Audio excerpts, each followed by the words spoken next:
Hello everyone! Have you tried this steamed broccoli and cauliflower? Very simple cooking. Steam nyo lang po siya. Kung wala po kayong steamer, simple. Gamit lang kayo ng casserole. Ito. And then, strainer. Lagyan nyo lang dito. Kung wala kayong steamer. Ayan.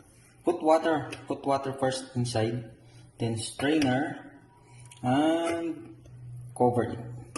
Siguro mga 15 minutes, maluluto na siya. So, sharing healthy vegetable, broccoli and cauliflower. God bless everyone.